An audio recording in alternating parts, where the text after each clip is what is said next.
अस्पताल में अपने पति के साथ बैठी थी और बेहद परेशान थी। मेरा पति मुझे घूर-घूर कर देख रहा था। मैंने उस पर एक नज़र डालकर हटा ली। मुझे वहाँ पर बहुत बेचैनी सी महसूस हो रही थी। जब से मैंने यह सुना था कि इस अस्पताल में एक मेल डॉक्टर इलाज करता है, मैं कैसे किसी मर्द से ऐसा इलाज करवा सकती थी। मैं इसी उलझन की शिकार थी कि ना जाने वहाँ मुझसे कैसे-कैसे सवाल करेगा। क्या कहेगा और मैं उसे उसके सवाल का कैसे जवाब दे पाऊँगी? मैंने अपने पति से कहा भी था कि वह मेरा इलाज किसी लेडी डॉक्टर से करवा दे, लेकिन वह कहने लगा कि मैंने सुना है इस डॉक्टर के हाथ में जादू है। उसने आज तक जितनी भी औरतों का इलाज किया है, एक बार भी उसे नाकामी नहीं हुई है। लेकिन मैं बहुत परेशान थी, अपनी इसी उलझन में उलझी हुई थी कि तभी नर्स वेटिंग रूम में आई और कहने लगी, मिसेज़ संजना कौन है? मेरा पति कहने लगा, ये मेरी बीवी है। मैंने अपने पति का हाथ पकड़ लिया, वह भी मेरे साथ खड़ा हो गया, लेकिन नर्स ने कहा कि डॉक्टर सिर्फ पेशेंट को ही चेक करता है। पेशेंट के साथ किसी को भी अंदर जाने की इजाज़त नहीं है। यह सुनकर तो मैं और भी ज़्यादा नर्वस होने लगी थी। मैं चाहती थी कि कमल मेरे साथ डॉक्टर के पास जाए। कमल ने मुझसे अपना साथ छुड़वाया और मुझे समझाने लगा, डॉक्टर की हर बात को ध्यान से सुनना और उसे सही-सही जवाब देना। घबराने की कोई ज़रूरत नहीं है। लेकिन मैं बहुत परेशान थी, जो बात मैं एक लेडी डॉक्टर से कर सकती थी, किसी भी मेल डॉक्टर से नहीं कर सकती थी। मुझे तो यह समझ नहीं आता था कि आखिर डॉक्टर के तौर पर किसी मेल डॉक्टर का एक औरत का इलाज करना कहाँ तक सही है। हालाँकि बड़े-बड़े शहरों में यह बातें गलत नहीं समझी जाती थी, लेकिन मैं गाँव से थी।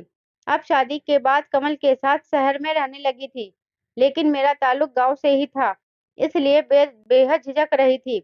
मैं उस नर्स के साथ डॉक्टर के रूम तक पहुँची और नर्स मुझे डॉक्टर के रूम के अंदर ले गए।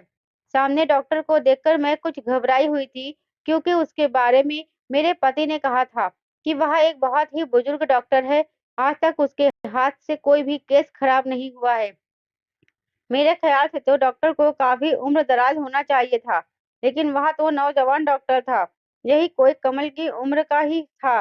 मुझे देखकर उसने मुझे सामने कुर्सी पर बैठने का इशारा किया। जैसे ही मैं उसके सामने बैठी, तो उसने नर्स से कहा कि कमरे से बाहर जाओ, मुझे मरीज़ को चेक करना है। जैसे ही नर्स कमरे से बाहर जाने लगी, तो डॉक्टर कहने लगा कि दरवाज़ा अच्छे से लॉक कर देना। यह सुनकर दिल और ज़्यादा ही बेचैन हो गया था। नर्स ने मुस्कुराकर दरवाज़ा लॉक कर दिया और वह कमरे से बाहर चली गई। तो उस डॉक्टर ने मुझे सर से लेकर पैर तक बड़े गौर से देखा। फिर जो सवाल उसने मुझसे किया, मैं तो वह सुनकर ही शर्म से पानी-पानी होने लगी थी। डॉक्टर कहने लगा, शादी को कितने साल हो गए हैं? मैंने कहा 7 साल। फिर पूछने लगा, पति से ताल्लुक बनाते वक़्त खुश होती हो या नहीं? मुझे समझ नहीं आ रहा था कि मैं उस सवाल का क्या जवाब दूँ। शर्म की वजह से मेरी नज़रें झुक गई थी।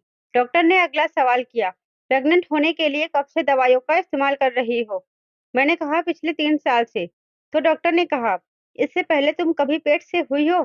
मैंने कहा कि शादी के 1 साल बाद ही मैं प्रेग्नेंट हुई थी, लेकिन मैं उस बच्चे को जन्म नहीं दे पाई थी, क्योंकि वह बच्चा जन्म लेने से पहले ही मर गया था। मैंने जानबूझकर डॉक्टर से छुपाया था। मैं डॉक्टर को नहीं बता सकती थी कि मेरा पहला बच्चा दुनिया में आने से पहले ही कैसे मेरे ही पेट में मार दिया गया था।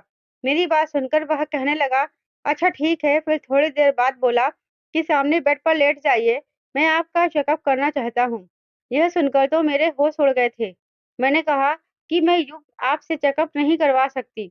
मेरी बात सुनकर कुछ देर तो वह मुझे देखता रहा और फिर मुस्कुराने लगा और कहने लगा, क्यों क्या हुआ? आप नहीं जानती थी कि आप एक मेल डॉक्टर से अपना इलाज करवाने आई हैं। मुझे लगा जैसे उसके लफ्ज़ों में तंज था। मैंने कहा कि आपको यहाँ पर एक लेडी डॉक्टर को ही रखना चाहिए था। वह कहने लगा कि आप मुझे सिखाएँगी कि मैंने अपने मरीज़ को कैसे देखना है और कैसे नहीं, और मुझे क्या करना चाहिए और क्या नहीं। वह कहने लगा, यहाँ आने वाली हर औरत का मैं ही चेकअप करता हूँ। उनमें से तो कभी किसी को कोई ऐतराज़ नहीं हुआ। अगर आपको इतना ही ऐतराज़ था तो आपको यहाँ आना ही नहीं चाहिए था। आप बेकार में मेरा टाइम खराब कर रही हैं। फिर उसने टेबल पर रखी बेल बजाई। वहाँ नर्स कमरे के अंदर आ गई थी। शायद दरवाजे की चाबी बाहर ही लगी हुई थी, जिससे उसने लॉक खोला। डॉक्टर ने नर्स से कहा कि उनके पति को अंदर बुलाएं। कुछ देर बाद ही कमल नर्स के साथ अंदर आया। डॉक्टर ने उसे भी सामने कुर्सी पर बैठने को इशारा कर दिया। डॉक्टर ने कहा कि आपकी बीवी मेरे साथ बिल्कुल भी चेकअप कराने के लिए तैयार नहीं है। ये कह रही है कि मुझे यहाँ पर एक लेडी डॉक्टर रखनी चाहिए थी। देखिए, अगर आपने मुझसे इलाज नहीं करवाना था तो मेरा टाइम बर्बाद करने की क्या जरूरत थी। यह सुनकर कमल ने मुझे गुस्सैल नजरों से देखा था। डॉक्टर कहने लगा कि आप इनको अपने साथ वापस ले जा सकते हैं। पहले आप अपनी बीवी का मन बनाए कि उसे अपना इलाज मुझसे करवाना है या नहीं। जब दिल से राजी हो जाए तो फिर आप लेकर यहाँ आ सकते हैं। यह सुनकर कमल ने मुझे गुस्से से इशारा किया। मैं खामोशी से नजरें झुकाए कमरे से बाहर निकल आई। वापसी के पूरे रास्ते ड्राइव करते हुए कमल मुझे यही बातें सुनाए जा रहा था कि पिछले 7 सालों से मैं तुम्हारा बहुत इलाज करवा चुका हूँ, लेकिन तुम प्रेग्नेंट नहीं हो पा रही हो और हर जगह ही मुझे मायूसी हुई है। उस डॉक्टर की गारंटी है कि उसके इलाज पर इलाज की पूरी गारंटी होती है और केस कभी भी खराब नहीं होता। इसलिए मैं तुम्हें यहाँ लेकर आया था, लेकिन तुम्हारे तो नखरे शुरू हो जाते हैं। आखिर चाहती क्या हो तुम? देखो, अगर तुम्हारी यही हरकतें रही तो मैं तुम्हें ज्यादा दिन बर्दाश्त नहीं करूंगा। मैं तुम्हें अपनी जिंदगी से निकाल दूंगा। मुझे हर सूरत में अपने खानदान के लिए एक वारिस चाहिए। तुम जानती हो कि मुझे एक बच्चे की सख्त जरूरत है। मुझे इसी साल अपनी खुद की औलाद चाहिए। कमल के मुंह से यह बातें सुनकर मैंने तड़प कर कमल की तरफ देखा। मैंने कहा, कमल, शादी के कुछ ही महीने बाद मैं प्रेग्नेंट हो गई थी। उस वक्त आपने मेरे साथ जुल्म सितम क्यों किया? आपने क्यों मेरा अबॉर्शन करवाया? सारी खराबी इसी वजह से हुई है। अगर मैं बच्चे को जन्म नहीं दे पा रही हूँ तो इसमें आपकी गलती है, मेरी नहीं। और अब आप चाहते हैं कि मेरा इलाज एक मेल डॉक्टर से हो। मैं तो आज गुस्से से जैसे फट पड़ी थी। मैंने कमल से साफ कह दिया था कि मुझे ऐसा इलाज किसी भी मेल डॉक्टर से नहीं करवाना। मेरी बात सुनकर कमल ने गाड़ी की स्पीड बहुत ज्यादा बढ़ा दी थी। मेरा दिल पहले से ही डरा हुआ था। मैं जानती थी कि वह गुस्से में ऐसा कर रहा है, इसलिए मैं खामोश हो गई और खिड़की से बाहर देखने लगी। मुझे डर भी लग रहा था क्योंकि वह बहुत तेज गाड़ी चला रहा था। लेकिन अगर मैं उससे कहती कि मैं डर रही हूँ तो वह गाड़ी की स्पीड और स्लो करने की जगह और भी ज्यादा बढ़ा देता। वह ऐसा ही था, जज्बाती। इन 7 सालों में मैं उसे अच्छी तरह से जान गई थी कि मेरा किसी बात पर ऐतराज उठाना कमल को गुस्सा दिला देता है और गुस्से में वह पागल हो जाता है और फिर नजर नहीं आता। मैं कमल का गुस्सा सहने के लिए मजबूर थी। इसके अलावा मेरे पास कोई दूसरा रास्ता नहीं था। मैं एक बहुत ही गरीब खानदान से थी। वैसे तो मैं अपने माँ बाप की इकलौती औलाद थी, लेकिन इकलौते बच्चे का जो लाड प्यार होता है वह मुझे नहीं मिला था। लाड प्यार भी बच्चों को तभी मिलता है जब घर में खुशहाली होती है। हमारे घर में तो मैंने हमेशा गरीबी ही देखी थी। जब मैं बहुत छोटी थी तो पापा का एक्सीडेंट हुआ था और उनकी दोनों टांगे इस एक्सीडेंट में चली गई थी। तब से मेरी माँ दूसरों के घरों में काम करती थी, तभी घर में चूल्हा जलता था। पापा के अंदर जिंदगी जीने की उमंग खत्म हो चुकी थी। वह चारपाई पर पड़े अंदर ही अंदर घुटते रहते थे। और जब मैं 16 की हुई थी तो वह पापा इस दुनिया को अलविदा कह चुके थे। मेरी माँ तो पहले काम करती थी। पापा के जाने के बाद तो उन्होंने वैसे ही काम करना था, क्योंकि कमाने वाला कोई नहीं था और कमा कर मुझे पाल रही थी। मैंने हाई स्कूल के बाद ही अपनी पढ़ाई छोड़ दी थी। मुझे पढ़ाई में कोई दिलचस्पी नहीं थी। हालांकि मेरी माँ ने एड़ी चोटी का जोड़ लगा दिया था कि मैं पढ़ लिख कर अपने पैरों पर खड़ी हो जाऊं, लेकिन मेरा मन पढ़ाई में बिल्कुल भी नहीं लगता था। घर अपना था इसलिए इतनी ज्यादा दिक्कत नहीं होती थी। मम्मी को जो भी पैसे मिलते थे जैसे तैसे करके वह मेरी फीस भी भर देती थी और आगे भी मुझे पढ़ाना चाहती थी। वह मुझे समझाती थी कि पढ़ाई के बिना जिंदगी कुछ भी नहीं है। माँ ने कहा कि मेरी तो जैसे तैसे जिंदगी कट गई है, लेकिन मैं तुम्हें खुशहाल जिंदगी देना चाहती हूँ। पढ़ लिख जाओगी तो अपने पैरों पर खड़ी हो जाओगी और किसी की मोहताज नहीं रहोगी। लेकिन मैंने कभी भी पढ़ाई में दिल नहीं लगाया। माँ के काम पर जाने के बाद मैं भी अपनी सहेलियों के साथ घूमने फिरने निकल जाया करती थी। अब माँ ने मुझे पढ़ाई के लिए परेशान करना बंद कर दिया था, क्योंकि वह भी समझ चुकी थी कि अब मैं पढ़ाई नहीं करूंगी। अब जिंदगी यूं ही गुजरने लगी और मैं 21 साल की हो चुकी थी। मम्मी की एक सहेली थी जो शादी के बाद शहर में रहने लगी थी। मम्मी की सहेली का मायका हमारे गांव में ही था। एक बार जब वह अपने मायके आई तो मम्मी से भी मिलने आई और अपने इकलौते बेटे कमल के लिए मुझे पसंद कर गई। हालांकि मेरी माँ ने उनसे कह दिया था कि हमारे पास देने के लिए कुछ भी नहीं है। लेकिन मम्मी की सहेली को मैं बहुत ज्यादा पसंद आ गई थी और वैसे भी वह मम्मी का बोझ भी हल्का करना चाहती थी क्योंकि मम्मी अब बीमार रहने लगी थी। इसलिए अपने बेटे कमल के साथ मेरी शादी कर दी। मेरी और कमल की शादी को 5 महीने ही हुए थे कि मेरी माँ इस दुनिया से चली गई। मैं ख्यालों की दुनिया से एकदम से चौंक कर बाहर निकली थी क्योंकि गाड़ी घर के सामने बड़ी जोर से ब्रेक लगने पर रुकी थी। मेरा सर सामने बोल्ट से टकराते-टकराते बचा था। मेरे उतरने से पहले ही कमल गाड़ी से उतरा और गाड़ी का दरवाजा बड़े जोर से बंद कर दिया और घर के दरवाजे का ताला खोलने लगा। यह देखकर मैं समझ गई थी कि आज फिर मेरी शामत है। मुझे तो यह इंसान दिमागी मरीज लगता था। जब मेरी शादी हुई थी, मुझे जिंदगी में कोई खुशी नसीब नहीं हुई थी। मुझे एक बात समझ में नहीं आती थी कि कब कोई बात इस इंसान के मिजाज के खिलाफ हो जाएगी और यहाँ मेरी जिंदगी को नर्क बनाकर रख देगा। जैसे ही मैं घर के अंदर दाखिल हुई, उसने मुझे बाजू से दबोच कर पकड़ा और ढकेलने के अंदाज से कमरे में ले गया। मुझे बेड पर लाकर फेंक दिया और कहने लगा, बहुत ज्यादा जबान चलने लगी है तुम्हारी। तुम जानती हो कि मुझे बहस पसंद नहीं है। यह बात तुम अच्छी तरह जानती हो। फिर भी आज माफ कर रहा हूँ। आगे से मेरे सामने तमीज के साथ पेश आना। और एक बात, मेरी कान खोलकर सुन लो। मैं कल तुम्हें दोबारा इस डॉक्टर के पास लेकर जाऊंगा और तुम खामोशी से उससे चेकअप करवाओगी। जिस कदर गुस्से से कमल मुझसे कह रहा था, मैं जानती थी कि अगर मैं उसकी बात से इनकार करूंगी तो वह मेरे मुंह पर थप्पड़ों की बारिश कर देगा। वह ऐसा ही था, जिद्दी और जुनूनी। गुस्से में उसे कुछ भी दिखाई नहीं देता था। इसलिए मैंने भी अपनी जुबान बंद रखी और कुछ भी नहीं कहा। अगले दिन वह मुझे उसी डॉक्टर के पास दोबारा ले गया। जब मैं उस डॉक्टर के कमरे में गई, तो वह मुझे देखकर तंजिया मुस्कुराने लगा था। फिर कहने लगा, बेड पर लेट जाओ। मैं बेड पर खामोशी से लेट गई। उसके बाद जब उसने कमरे की लाइट बंद की तो मेरे होश उड़ गए थे। मैं सोचने लगी थी कि ऐसा कौन सा इलाज था जो लाइट बंद करके मेरे साथ वह करना चाह रहा था। मैंने कहा कि आपने लाइट क्यों बंद की है? वह कहने लगा, मेरे इलाज का यही तरीका है। यह कहकर डॉक्टर मेरे पास आ गया और उस कमरे में हल्की हल्की सी रोशनी थी, वह भी शायद खिड़की से आ रही थी। मेरा दिल बुरी तरह से घबरा रहा था और मेरे दिल की धड़कनें बहुत तेज थी और वह मेरे बहुत करीब आ चुका था। और फिर उसके बाद जब मेरी शादी कमल से हुई, वहाँ दोनों माँ-बेटा ही थे। कमल का ना कोई भाई था ना बहन, उसका बाप भी जिंदा नहीं था। मेरे सास बहुत अच्छी थी, लेकिन कमल का रवैया मेरे साथ ऐसा था कि कभी आग तो कभी पानी। कमल के मिजाज से मैं परेशान होकर रह गई थी। कभी-कभी तो मेरी बड़ी से बड़ी बात भी कमल को नजरअंदाज कर दिया करता था और कभी-कभी जरा सी बात पर भी लड़ने झगड़ने लगता था। जब तक मेरी सास जिंदा थी, वह कमल से मेरी खातिर लड़ जाया करती थी। कहती थी कि तुम इस बेचारी के पीछे पड़े रहते हो, खुद में थोड़ा बदलाव लाओ। अब तुम शादीशुदा हो। हर वक्त का गुस्सा और झगड़ा अच्छी बात नहीं होती। शादी को 1 महीना गुजरा था और 1 महीने में ही मैं कमल से तंग आ चुकी थी। 1 महीने के आखिर में कई बार मैंने विनती करते करते रोते हुए कमल को मनाया था। अगर वह किसी बात पर नाराज हो जाता और जब तक मैं उसके सामने रोते हुए हाथ जोड़कर माफी नहीं मांगती थी, वह बिल्कुल भी नहीं मानता था। 1-2 बार वह मुझ पर हाथ भी उठा चुका था। छोटी-छोटी बातों पर ही वह इतना ज़्यादा गुस्सा हो जाता था कि मेरे ऊपर हाथ उठा देता था। कभी-कभी कहता कि तुम शर्ट को सही तरीके से प्रेस नहीं करती हो। कभी कहता तुम चाय अच्छी नहीं बनाती हो।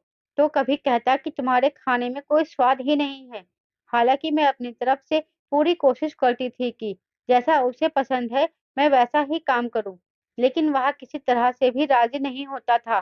शादी के कुछ 6 महीने बाद ही जब मैं पहली बार प्रेग्नेंट हुई, तो जो हाल मेरा कमल ने किया था, उसे सुनने वालों की शायद रूह काँप जाएगी। उन दिनों जब मैं पेट से हुई, तो मेरी तबीयत सुस्त थी। इसलिए मेरी सास मेरे पास आई और क्लिनिक पर ले गई। डॉक्टर ने मेरा चेकअप किया और यह खुशखबरी सुना दी कि मैं प्रेग्नेंट हूँ। मैं भी यह खबर सुनकर बहुत खुश हो गई थी कि हो सकता है कि जब यह खबर कमल को मालूम हो, तो वह सुधर जाएगा और मेरा ख्याल रखने लगेगा। लेकिन मेरी यह गलतफ़हमी थी। जैसे ही मेरी सास ने कमल को यह खबर सुनाई तो एकदम ही वह गुमसुम सा हो गया था और ऐसे गुस्से से लाल होने लगा था, मुझे लगता था जैसे वह अपने आप में गुस्सा बर्दाश्त कर रहा है। दिल ही दिल में गुस्से को पी रहा था। यह देखकर मैं बुरी तरह से डर गई थी। मुझे समझ नहीं आ रहा था कि उसे यह खबर सुनकर गुस्सा क्यों आया है। यह तो खुशी की बात है। रात को जब मैं कमरे में आई तो वह बहुत ज्यादा सिगरेट पी रहा था। पूरा कमरा धुएं से भरा पड़ा था। जब मैंने साइड टेबल पर देखा तो वह बुझे हुए टुकड़ों से भरी पड़ी थी। मुझे कमरे में आता हुआ देखा तो कहने लगा, हमारी शादी को अभी कुछ ही महीने हुए हैं और तुम्हें बच्चा पैदा करना है। गांव की जाहिर औरत हो, जिंदगी एंजॉय करने का तरीका सीखो। अभी से बच्चों की जिम्मेदारी में मुझे नहीं पड़ना। कमल के मुंह से यह शब्द सुनकर मैं हैरान रह गई थी। मैंने कहा, कमल, यह तो भगवान की देन है और भगवान की मर्जी से ही होता है सब कुछ। मेरे चाहने न चाहने से नहीं हो सकता। और वैसे भी यह बच्चा अपने आप तो मेरे पेट में नहीं आया ना। मेरी बात सुनकर कमल कहने लगा, लेकिन मेरी औलाद मेरे कहने से ही पैदा होगी। भगवान की मर्जी से नहीं चलेगा सब कुछ। जब मैं चाहूंगा तब वह दुनिया में आएगा। जब मैं नहीं चाहूंगा तो कोई भी उसे दुनिया में नहीं ला सकता। कमल के मुंह से ऐसे बोल सुनकर मुझे बहुत बुरा लगा था। वह कहने लगा कि मुझे कोई बच्चा अभी नहीं चाहिए। 2 साल अपनी शादी को एंजॉय करना चाहता हूँ। कल मैं तुम्हें अस्पताल ले जाऊंगा। तुम्हारा अबॉर्शन करवा दूंगा। मैंने अचानक ही हैरानी से कमल की तरफ देखा था। मैंने कहा, कमल, मैं यह सब नहीं कर पाऊंगी। ये तो एक गुनाह है। जो बच्चा दुनिया में आया ही नहीं, दुनिया में आने से पहले ही उसकी जान कैसे ले सकती हूँ। मैं उस बच्चे को जन्म देना चाहती हूँ। कमल गुस्से से कहने लगा, तुम होती कौन हो इस बात का फैसला करने वाली। मेरी औलाद है, उसका फैसला भी मैं ही करूंगा। मुझे उसे अभी इस दुनिया में नहीं लाना है। यह कहने के बाद उसने लैंप बंद किया और सो गया। पूरी रात मुझे नींद नहीं आई कि न जाने अब वह क्या करेगा। सुबह कमल के उठने से पहले ही मैं उठकर कमरे से बाहर निकल आई। मैंने सारी बात अपनी सास को बता दी। कमल कमरे से बाहर आया और मुझे अस्पताल ले जाने के लिए कहने लगा। तो मेरी सास कहने लगी कि कमल वहां कहीं नहीं जाएगी और खबरदार, जो तुमने बच्चे को खत्म करवाने के बारे में भी सोचा तो। कमल ने मुझे गुस्से से देखा था। मैं सहम कर अपनी सास को पीछे छुप गई थी। वह गुस्से से मुझे घूरता रहा, बाहर चला गया। 3 दिन तक घर नहीं आया था। अब मुझे कमल कमल की 3 दिन तक घर नहीं आया था। अब मुझे कमल की फिक्र सताने लगी थी, क्योंकि गुस्से में वह अंधा हो जाता था और कुछ भी कर गुजरता था।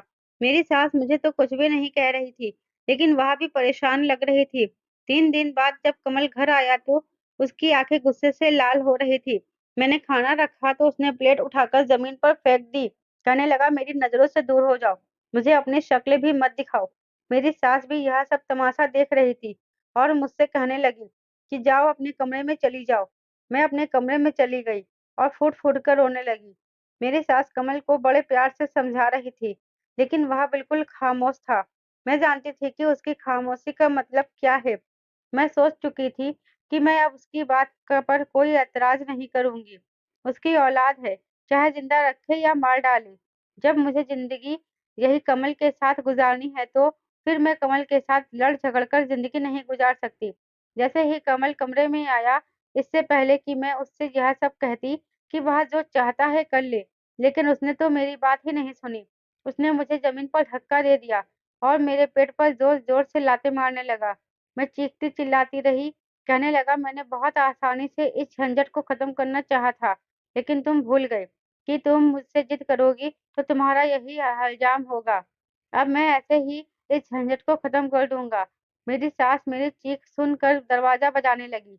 मेरी चीखों से पूरा कमरा दहल उठा था और मेरी चीखों को सुनकर वह परेशान हो रही थी और जोर जोर से दरवाजा बजा रही थी। कमल से मिन्नतें कर रही थी कि कमल, प्लीज दरवाजा खोल दो, इतना जुल्म मत करो। लेकिन कमल ने कमरे का दरवाजा नहीं खोला था और उसने मुझे इतना मारा कि मैं बिल्कुल बेजान हो चुकी थी। मेरी चीखें इतनी तेज थी कि आस पड़ोस के कई घरों में मेरी चीखें जा रही थी। मेरी सास कमरे के बाहर खड़ी रो रही थी और कमरे का दरवाजा बार बार खटखटा रही थी। कमल से कह रही थी कि कमल, भगवान के लिए जुल्म मत करो, दरवाजा खोलो, तुम क्या कर रहे हो। लेकिन कमल ने दरवाजा नहीं खोला जब तक कि उसने मेरे अंदर नन्हे मुन्ने से वजूद को खत्म न कर दिया। मेरी आंखों से आंसू बह रहे थे। कमल ने कमरे का दरवाजा खोला, कमरे से बाहर चला गया। मेरी सास दौड़ती हुई मेरे पास आई, लेकिन मेरी हालत देखकर वही बुरी तरह से घबरा गई थी। मुझे लग रहा था कि मैं आज ही मर जाऊंगी। मेरी सास उखड़ने लगी थी। मेरी सास रोती हुई कहने लगी कमल के पास गई और हाथ जोड़ मेरी सास रोती हुई कमल के पास गई और हाथ जोड़कर बोली, भगवान के लिए इसे अस्पताल लेकर चलो। लेकिन वहां तो पत्थर बना बैठा हुआ था। मेरी सास ने फोन करके एम्बुलेंस को बुलाया और मुझे अपने साथ अस्पताल ले गई। 3 दिन मैं अस्पताल में रही और उसके बाद मैं घर वापस आ गई थी।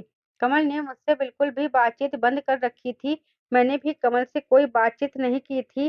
जो कुछ भी कमल ने मेरे साथ किया था, मेरा दिल चाहता था कि मैं उस बेपत्थर दिल आदमी की शक्ल भी न देखूं। आज अपनी गलती पर मुझे बुरी तरह से पछतावा हो रहा था कि मैं अपनी माँ की बात सुनकर मानकर कुछ पढ़ लिख जाती तो मुझे यह दिन नहीं देखना पड़ता। मैं उस बंदे की शक्ल भी नहीं देखना चाहती थी। उसे छोड़कर मैं कहीं भी कोई भी छोटी-मोटी नौकरी कर लेती और अपनी जिंदगी गुजार लेती। लेकिन अब मैं लाचार थी, उस आदमी के टुकड़ों पर पल रही थी। मेरे सर पर हाथ रखने वाला ना कोई बाप था और ना ही मेरी माँ और ना ही कोई मेरा भाई और ना ही मेरे पास पढ़ाई थी और कमल मेरी इसी मजबूरी का फायदा उठा रहा था। मेरी सास बहुत अच्छी औरत थी, वही मेरा ख्याल रख रही थी, लेकिन वह भी बहुत बूढ़ी हो चुकी थी और खुद भी कई बीमारियों से घिरी हुई थी। एक दिन कमल खुद ही मुझसे बातें करने लगा। मेरा दिल तो नहीं था कि मैं कमल से बात करूं, लेकिन फिर भी मैंने अपने दिल को समझाते हुए कमल से बातचीत करना शुरू कर दी। फिर उसके अलावा दूसरा रास्ता भी नहीं था। या तो कमल के साथ जिंदगी गुजारती या फिर वापस अपने मायके चली जाती और मायके में मेरा कोई ठिकाना नहीं था। इसलिए दिल पर पत्थर रखकर मैंने कमल से बातचीत करना शुरू कर दी और जो कुछ हो चुका था और जो मैं खो चुकी थी, वह मुझे वापस नहीं मिल सकता था। 1 साल तक कमल मुझे ना जाने कौन-सी मेडिसिन खिलाता रहा क्योंकि उसे बच्चा नहीं चाहिए था। उसी दौरान मेरी सास भी इस दुनिया से चली गई। उनके जाने से तो मुझे लगा जैसे मैं बिल्कुल अकेली हो चुकी थी। वह थी तो मेरी फिर भी हिम्मत बनती रहती थी और कमल तो ऐसा था जैसे कि आजाद हो चुका था क्योंकि शायद पहले माँ के सामने कुछ नरमी से बात कर लेता था, लेकिन अब तो उसे खुली छूट मिल गई थी। अब तो रोज मुझ पर हाथ उठाता, कभी चिल्लाता, कभी बर्तन तोड़ देता। फिर एक दिन मुझसे कहने लगा कि अब मुझे बच्चा चाहिए। यह सुनकर मेरा दिल दुखी हो चुका था। मेरे अंदर से ख्वाहिश खत्म हो चुकी थी कि मैं कभी माँ बनूं। जब कमल ने कहा कि मुझे बच्चा चाहिए, तो फिर उसने मुझे दवाई खिलाना छोड़ दी थी। लेकिन फिर भी मैं प्रेग्नेंट नहीं हुई थी। 1 साल गुजर चुका था। फिर कमल मुझे लेडी डॉक्टर के पास लेकर गया। डॉक्टर ने कहा कि तुम्हारी पहली प्रेगनेंसी में तुम्हारे साथ कुछ ऐसी प्रॉब्लम हुई है, जिसकी वजह से तुम अब कभी भी माँ नहीं बन सकोगी। मेरे पति ने मेरे साथ जो जुल्म किया था, शायद इस वजह से भगवान ने यह खुशी मुझसे छीन ली थी। और फिर मुझ पर यह राज भी खुल गया कि कमल को औलाद क्यों चाहिए। असल में मेरी सास अपनी सारी जायदाद कमल के बजाय अपने पोते-पोतियों के नाम करके गई थी। इसीलिए कमल को जो भी औलाद होगी वही सारी जायदाद की असली हकदार होगी। जब तक कमल के कोई औलाद नहीं हो जाती, तब तक सारी जायदाद सरकार के कब्जे में रहती। हाँ, कमल को सिर्फ लिमिटेड खर्च दिया जाता। यह बात भी गुस्से में एक दिन कमल ने मुझसे लड़ते-झगड़ते कह दी थी और मैं समझ गई थी कि उसे औलाद से कोई दिलचस्पी नहीं है। उसे तो सिर्फ जायदाद चाहिए थी, जो कि उसकी माँ ने कमल की आने वाली औलाद के नाम कर दी थी। और फिर उस डॉक्टर के बारे में कमल को मालूम हुआ तो मुझे उसके पास ले गया। डॉक्टर अंधेरे कमरे में जब मेरे पास आया और उसने मुझे इंजेक्शन लगाया, जिससे मैं बेहोश हो चुकी थी। मैं नहीं जानती थी मैं कितने दिन तक बेहोश रही, लेकिन जब मुझे होश आया तो मैं उस अस्पताल के प्राइवेट रूम में थी। मेरे हाथ पर ड्रिप लगी हुई थी। मुझे अपना जिस्म बेजान सा महसूस हो रहा था, लेकिन मुझे कुछ भी याद न था। कुछ देर बाद वही डॉक्टर कमरे में आए, फ़ोन पर किसी से बात कर रहा था। कह रहा था कि जी हाँ, सब काम ठीक-ठाक हो चुके हैं। अरे आपकी बीवी पेट से है और 9 महीने बाद एक बच्चे को जन्म भी देगी। यह सुनकर तो मेरा दिमाग चकरा कर रह गया था। आखिर मैं कब से इस अस्पताल में थी और कब से मैं बेहोश थी और मेरे साथ आखिर क्या हुआ था? मुझे तो कुछ भी याद नहीं था कि आखिर मेरे साथ हुआ क्या है। एक के बाद एक सवाल मेरे दिमाग में घूमने लगे थे। उस डॉक्टर ने जब मुझे होश में देखा तो मुस्कुराने लगा। कहने लगा आपको कैसा महसूस हो रहा है? ठीक तो है ना आप? मैंने उसे गुस्से से देखा था। मैंने कहा अभी आपने किसके बारे में बात की है? कौन पेट से हो चुकी है? मेरी बात सुनकर मुस्कुराने लगा और कहने लगा कि आपका ही तो इलाज कर रहा था मैं। आपके पति की इजाज़त से मैंने आपका इलाज किया है। मैंने कहा, मैं कब से बेहोश हूँ और क्या किया गया है मेरे साथ? बताइए, क्योंकि मुझे तो लेडी डॉक्टर जवाब दे चुकी थी कि मैं कभी भी माँ नहीं बन सकती। वह कहने लगा, आप सिर्फ 5 दिन के लिए बेहोश थी। हमने आपका अंदरूनी इलाज किया है। आपके पति को इलाज चाहिए था और वह एक नेचुरल तरीके से होना मुश्किल लग रहा था। इसीलिए यह सब किया गया है और वह हो गया, जो आपका पति चाहता था। यह सुनकर मेरी आँखों से आँसू बहने लगे थे कि किसी अंधेर नगरी थी मुझे कैसे कि कैसी अंधेर नगरी थी, मुझे कमल से नफ़रत सी महसूस होने लगी थी। वह अपनी बात मनवाने के लिए किस हद तक जा सकता था, मुझे इस बात का अंदाज़ा नहीं था। लेकिन उसके बाद जो कुछ हुआ, मैं हैरान हो गई। 9 महीने के बाद मैंने एक बेटे को जन्म दिया। जिस दिन मेरा बेटा पैदा हुआ, उस दिन कमल अपने ऑफ़िस में था। जब फ़ोन पर डॉक्टर ने उसे यह खुशखबरी सुनाई, तो वह बहुत तेज़ रफ़्तार से ड्राइव करते हुए अस्पताल पहुँच रहा था कि रास्ते में ही उसका एक्सीडेंट हो गया। उस बच्चे को एक 1 मिनट देखना भी उसके नसीब में नहीं था। वह उसी वक़्त मर चुका था। मुझे उसके मर जाने का कोई अफ़सोस ना हुआ था। कमल जिस तरह की बातें करता था, यानी खुद को भगवान से भी ऊपर समझने लगा था, तो भगवान को ऐसे लोग बिल्कुल भी पसंद नहीं है, क्योंकि ज़िंदगी और मौत पर सिर्फ़ भगवान का हक है। ऐसे ही कुछ दावे कमल भी कर रहा था कि जब वह चाहे अपने बच्चे को दुनिया में ला सकता है और जब चाहे उसे मार सकता है। लेकिन वह ये नहीं जानता था कि इंसान से बढ़कर जो है वह भगवान है। उसकी मर्ज़ी के बिना एक पत्ता भी नहीं हिल सकता। मैंने अपने बेटे को कसकर सीने से लगा लिया था। कमल की बॉडी को घर लाया गया और उसका अंतिम संस्कार भी कर दिया गया था। लेकिन मेरी आँखों से आँसू भी नहीं निकल रहे थे। सब लोग यही समझ रहे थे कि मुझे कमल के जाने का सदमा लगा गया है, इसलिए मेरी आँख से आँसू नहीं गिर रहा है। लेकिन मुझे कोई सदमा नहीं लगा था। मुझे कमल के न जाने का कोई दुःख नहीं हुआ था। कमल के जाने के बाद ज़िंदगी धीरे-धीरे अपने रास्ते पर आने लगी थी। मैं अपने बच्चे की परवरिश में दिलो-जान से लग चुकी थी। मेरी सास ने मरने से पहले जो सारी प्रॉपर्टी अपने पोते या पोती के नाम करके रखी थी, जो अब कानूनी तौर पर मेरे पास आ चुकी थी और इतनी प्रॉपर्टी थी कि अब मैं ज़िंदगी भर भी बैठकर खाती, तो भी आराम से मेरी ज़िंदगी कट सकती थी। मैंने अपने बेटे को ही अपने जीने का मकसद बना लिया था। आज कई सालों बाद मैं अपनी ज़िंदगी सुकून से गुज़ार रही थी। तो दोस्तों, यह कहानी आपको कैसी लगी मुझे कमेंट बॉक्स में ज़रूर बताइए। कहानी पसंद आई है तो कहानी को लाइक और शेयर करना मत भूलिएगा। चैनल पर पहली बार विज़िट किया है तो हमारे चैनल को सब्सक्राइब कर लीजिए, जिससे आगे भी आपको इसी तरह की वीडियो सुनने या पढ़ने को मिलती रहे।